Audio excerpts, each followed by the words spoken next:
Michigan's been hogging a lot of the airwaves lately and all the talking points in sports media, and we've got the latest for you there. You know, when all this dust settles down, Iowa head coach Kirk Ferentz may be the Big Ten Coach of the Year. We'll have all of it right here. Locked On Big Ten starts right now. You are Locked On Big Ten, your daily podcast on the Big Ten Conference. Part of the Locked On Podcast Network, your team every day.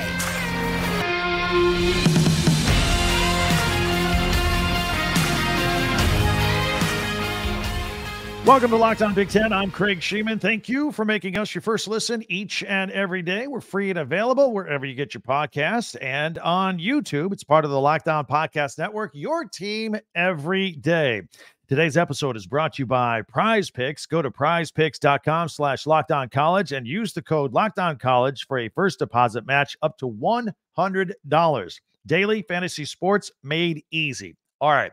We will have the absolute latest going on at Michigan, plus a weird story about Connor Stalions. He may have frauded Blake Corum, the running back, and going to do a dive into Iowa football a little bit and praise Kirk Ferentz for the job he has done. Plus, we'll have our Big Ten Classics headed into the weekend. Be sure to subscribe and follow Locked On Big Ten for free wherever you get your podcast. That way, you'll get the latest episode of this podcast as soon as it becomes available each and every day. All right, first, Michigan. We're going to do a really thorough dive on this for tomorrow's podcast, but here is the latest. Of course, Wednesday night, Michigan responded to the Big Ten's threat to punish them for SpyGate, and they said, look, you can't suspend our coach. You're jumping to conclusions, and you don't have the evidence yet. And then Michigan also, in a not so veiled way, threatened, hey, you punish us, you better be ready to punish everybody for this stuff that's been allegedly going on. So we will we'll get into that. And maybe by then also there may be a response back from the Big Ten on whether Jim Harbaugh is suspended or not this weekend for the Penn State game. So the ball is in the Big Ten's court. We'll have all of the latest. And hang on for a few more minutes. We'll have that story about Connor Stalions. I think it looks like he frauded Blake Corum, the running back for the Wolverines. So we'll get into all of that right here on Locked On Big Ten. The Big Ten coaches and the media, of course, you know, they vote on the Big Ten Coach of the Year each season. And the Michigan Wolverines, you know, they could run the table. They could win a national title. They could be one of the greatest teams of all time. And yet Jim Harbaugh won't win Coach of the Year this year like he did last year. No way. Based on last week's conference call with all the Big Ten coaches and Commissioner Tony Petitti, you know, majority of the coaches, they wanted Jim Harbaugh punished for this SpyGate thing. So they're voters. And, of course, the media, they've been piling on him as well. And I just don't think many would vote for him. And, of course, he's already missed 3 games at the beginning of the year. At the timing that we put this episode of this podcast together, it hasn't been a suspension yet, but by the time you're watching it, there may be one. So, I mean, if he misses half the year, you can't give him Coach of the Year. Certainly, Ryan Day has done an outstanding job with Ohio State, the number 1 Buckeyes, the number 1 in the country. They're not the same team that broke camp this summer, and they had a huge question mark at quarterback, and they struggled in that first win against Indiana. But now they're rolling. They're rolling. They're number 1. And my guess is at the end of the year, Ryan Day actually will be the Coach of the Year. And I'm not suggesting either that he should be penalized just because he has a roster full of 4-stars and 5-star players. I mean, after all, he recruited them. That's part of the coaching job. But I got to think of what coach has done more with less. Who's really had to grind it and get the most out of his team, and who has had to really roll up his sleeves and coach some football? Well, it's Kirk Ferentz at Iowa, right? That's who. Kirk Ferentz, he's had a lot of detractors, of course, at Iowa this whole season, and even more than this whole season, going back to the last couple of years, actually. People crying nepotism when he named his son Brian Ferentz as the offensive coordinator. The critics grew louder when the offense under Brian has literally disappeared much of the last 3 seasons. It got so bad, of course, that, as you know, and it is well documented here, that The school demanded the Hawkeyes get at least 7 wins and 25 points per game in order for Brian to keep his job. I called it a soft, slow motion firing. It was soft pedaled because out of respect for Kirk Ferentz, who'd been their head coach there for 25 years. But the team will come nowhere close to the 25 points per game threshold that was set in motion contractually. And last week, the school announced that Brian will not be back as the offensive coordinator next season. He will, however, finish this season. But an interesting thing has happened along the way. They hit the 7-win threshold. They're there right now. And they got 3 more games to go, plus a possible Big Ten championship game, plus a bowl game. They could rack up some wins. Now, let's go back, and this is not revisionary history here. This is a fact because I looked it up. Back on our July 7th Locked On Big Ten podcast, one of our first, actually, because we took over in late June. We suggested that Iowa, looking at their schedule and their talent, they could go 9-3. We projected a possible 9-win season for the Hawkeyes. And you can go back and listen. It's on the record back in the day if you want to go check it out. But, that's still on the table. That's very doable. Now, the premise to our argument was that with a strong defense and strong special teams, which they always have, that's the usual MO at Iowa. You add in Michigan transfer at quarterback Cade McNamara and tight end Eric All from Michigan, and that would improve the offense, right? And I suggested that if that offense could just rise to the level of mediocrity, they don't even have to be great. They don't even have to be good. Just be mediocre instead of just horrible. I thought with the way this team could play complementary football with its defense and its special teams, that the Hawkeyes could be something special. But that's not exactly how it worked out this year. McNamara was never really fully healthy, and he underperformed, and then he suffered the season-ending injury. Same story with Eric All at tight end. Plus future NFL tight end Luke Lachey, he ended up getting injured and required surgery. So despite all of that, Iowa kept winning games. Despite the fact that the offense was getting worse each week, the Hawkeyes, they've won 2 of their last 3 games by a score of 15-6 and 10-7. Now, those 2 games sandwiched a loss to Minnesota that was 12-10. Those are the kind of numbers they're putting up. And there's more, or I should say less. Iowa's wide receivers only have 2 touchdown receptions all year. They're not, and it's November. So the other strange part about this team is, other than defensive back and punt returner Cooper DeJean, this team's punter, Tory Taylor, is the MVP, right? It's crazy to say, but he is. I mean, first of all, their punter gets a lot of practice because he punts a lot. The offense is always punting. And he has this fantastic ability to just flip the field and then let the Hawkeyes defense go ahead and do their work. And believe it or not, 3 punters were drafted in the NFL draft this year. And 2 went in the 6th round and 1 in the 7th round. You don't use a high draft pick to take a punter. But I think in April of 2024, Tory Taylor, he's going to go a little higher than the 6th round. He's a valuable asset for somebody in the NFL.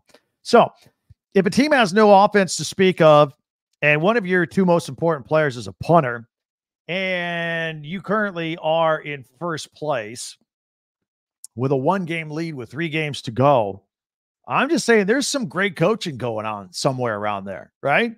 And Kirk Ferentz needs some strong, honest consideration to be Big Ten Coach of the Year for sure.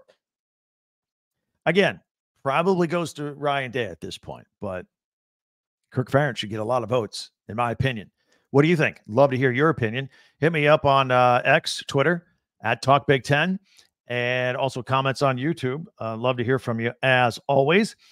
And coming up, Connor Stalions, the guy in the middle of the SpyGate, I think he frauded the running back, Blake Corum at Michigan. I'll explain that story as well. That's all coming up in just a minute right here on Locked On Big Ten. Jace Medical, I've told you about them before.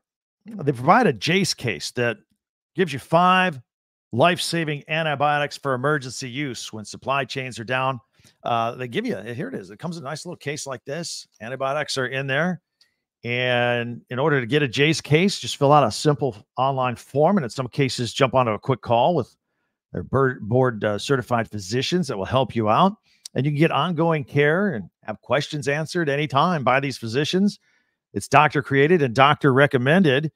And it is pretty good to have on standby in case your supply chains get cut off. I live in a hurricane area. We've all gone through a pandemic. Supply chains, it's an issue.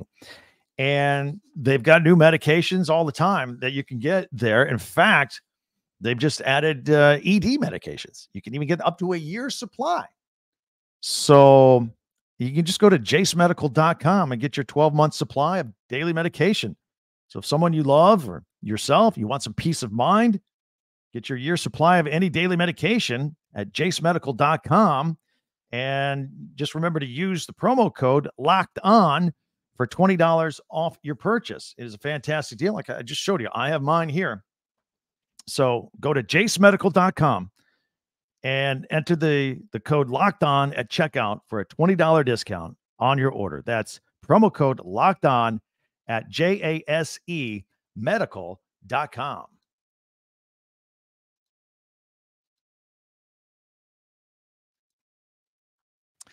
So, told you at the top, things going on at Michigan, the 10-letter response, or the 10-page letter as a response to the threats to suspend Jim Harbaugh or punishment against the school for SpyGate.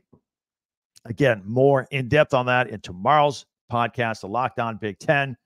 Be sure and check that out. And we will do a deep dive into that. And perhaps by then, we may even have a response back from the Big Ten. We'll see if Jim Harbaugh is going to be coaching this weekend against Penn State.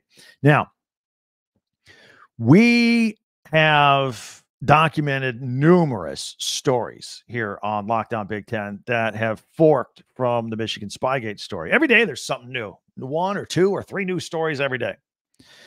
And there's a story floating around the internet now that former Michigan assistant and the guy at the center of the SpyGate scandal, Connor Stalions, allegedly used Michigan running back Blake Corum's name in putting a business together. There appears to be evidence of an LLC in Wyoming that lists both men as co-owners of this business. Blake Corum denies having a business relationship at all with Stalions. He doesn't know about it. But the Wyoming Secretary of State records lists Stalions, Corum, and a third party named Connor O'Day as the heads of a limited liability named BC/2. Actually, BC/2 Housing LLC. Of course, Blake Corum's initials, BC, and his jersey number 2. That's what it was named after. Now, BC2 lists a house in Ann Arbor as its office and mailing address. Records show that Stalions purchased this home back in 2022. So this is getting kind of weird, actually. Also, Corum said he found out about this business right before practice on Tuesday. Somebody informed him about it, said, "Hey, did you know about this?" He said, "No, this is the first time hearing about it." Can you imagine being a 21, 22-year-old kid, you're getting ready to go out to practice after, being in college, going to football practice. Oh, hey, somebody used your name in an LLC. He gave thanks to whoever discovered that on the internet, because now it's all over the internet.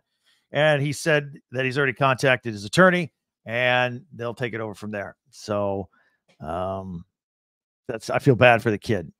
The Wall Street Journal reported that Stalions was sued by the HOA of the home in question in Ann Arbor already for violating bylaws by allegedly operating a vacuum cleaner refurbishing company out of the residence. Who does that?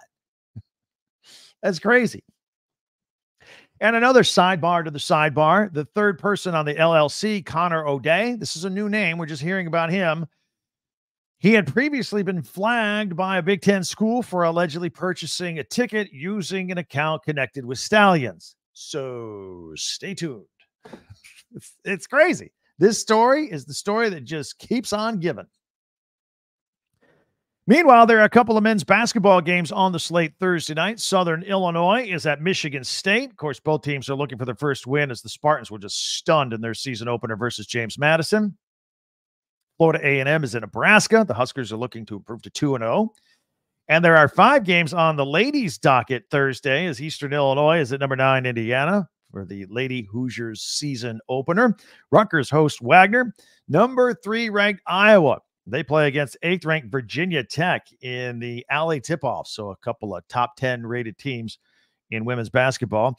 UIC is at Northwestern, and Wisconsin hosts Western Illinois. So that we're into it, man. Everybody's starting to play basketball now. Basketball and football overlapping. It is a wonderful time. It's a great time to have a podcast talking about the Big Ten. I want to take a moment to thank everybody for checking us out, especially you everydayers out there that check us out. Always appreciate that. In the meantime, asking you all to subscribe down below. It's free. It's simple. It takes 1 second and you're in. We always appreciate it when you do that. No matter how you get this podcast, whether it be on YouTube or you listen, your favorite place, feel free to share, follow, and like Locked On Big Ten. And don't forget on Fridays, right here on this very channel, Locked On Big Ten on YouTube, we got the Locked On College Football Kickoff Live show. I'm not the host, but I do contribute to it each and every week with a preview for what's coming up on the weekend. So if you want to check that out, feel free. It is live, 11 a.m. to noon. But if you missed the live, it's there on tape, and you can play it anytime you want there afterward. All right? That's on Friday, 11 a.m., noon Eastern time. All right, what is must-see TV this weekend on the Big Ten Network? Well, Big Ten Classics, including a couple of great Michigan-Penn State games. We'll have all that for you in just 1 minute right here on Locked On Big Ten. Prize Picks. You want to have some fun? Check this out. Prize Picks is the largest daily fantasy sports platform in North America. And it's easy. It's fun. It's just you against the numbers.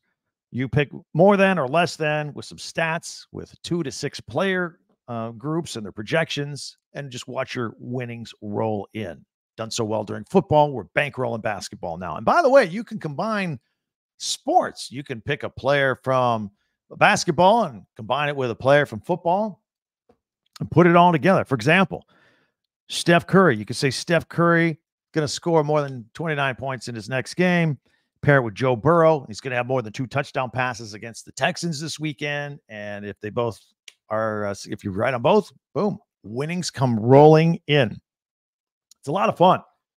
All you need to do to participate with you or your friends, go to prizepicks.com/lockedoncollege and use the code LockedOnCollege for a first deposit match up to $100. Again, go to prizepicks.com/lockedoncollege and use the code LockedOnCollege for a first deposit match up to $100.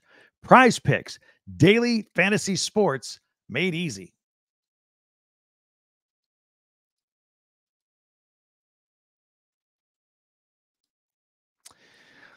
All right, so this weekend, I always like to, on this day, take a look ahead to what's going on the Big Ten Network with the Big Ten Classics, and then also the live broadcasts of what they are carrying this weekend. So I'm going to put on screen. If you're listening on audio only, don't worry. I will guide you and tell you what's going on the big screen. So we're going to put it up here, and we're going to start with Friday. Friday at 1 o'clock, Penn State Football Classic. These are Eastern times, 1 o'clock Eastern. Penn State hosting Michigan from 2019. Of course, that's what they do. They pair the classics of the games that are actually coming up on Saturday. So we all know that Michigan is at Penn State, and they're going to show you the 2019 Michigan at Penn State game. Sean Clifford had 3 touchdown passes and ran for a touchdown in Penn State's 28-21 win. So you Penn State fans will want to check that out. And then at 2 o'clock Eastern time, flip the script. A Michigan Football Classic, 2005 Penn State at Michigan. That is the one where Chad Henne found Mario Manningham as time expired to win 27-25 over previously unbeaten and number 8 Penn State. Thrilling upset for Michigan. And then at 6:30, Big Ten men's basketball. Got Youngstown State at Michigan. Again, that is at 6:30 Eastern on Friday. You can kick off your Friday night watching a little hoops. Saturday, At 7 a.m. Eastern time, Ohio State, an Ohio State football classic. They'll show the 2012 Ohio State game at Michigan State. That's the one where Braxton Miller had 315 yards and a touchdown in that Buckeye win. And then they go to their 10 a.m. Big Ten tailgate from Illinois. Check out the Fighting Illini, and that leads right into their 12 noon broadcast of Big Ten football. Indiana at Illinois.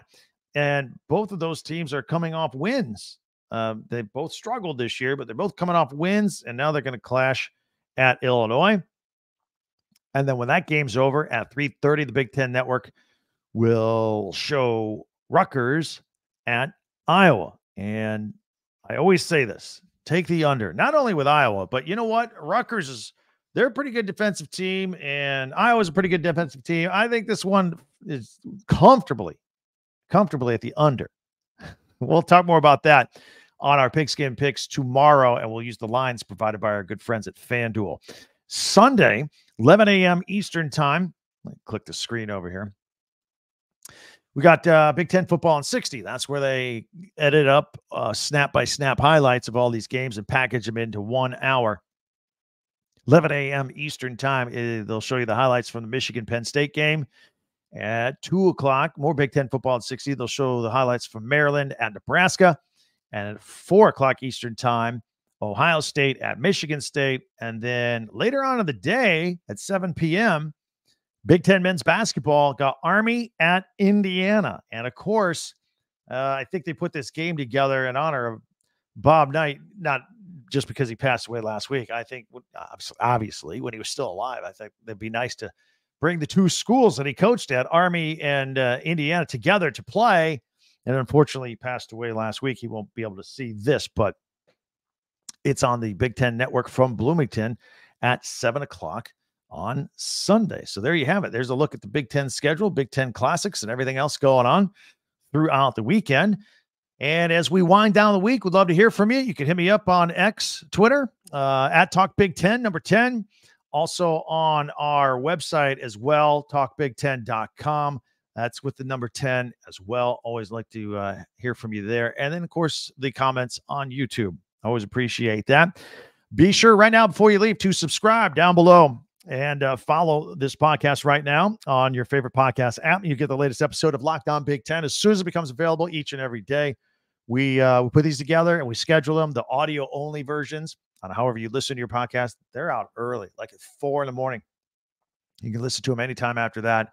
The video comes out a little later at about 6 a.m., and you're good to go the rest of the day. So there you have it. You get, if you subscribe, they'll be right there waiting for you, ready to go. In the meantime, we will take a look tomorrow again at the 10-page letter response from Michigan back to the Big Ten, and maybe we'll have some more news from the Big Ten regarding Jim Harbaugh and whether he'll be on the sideline this weekend at Penn State or any other game for that matter. So all that will be coming up. Always appreciate you guys joining us here. Now, I'm going to ask you to check out our friends at Locked On Sports Today and their podcast for the latest on everything else going on in sports. Have yourself a great day, and I can't wait till we meet again tomorrow. For Locked On Big Ten, I'm Craig Sheeman.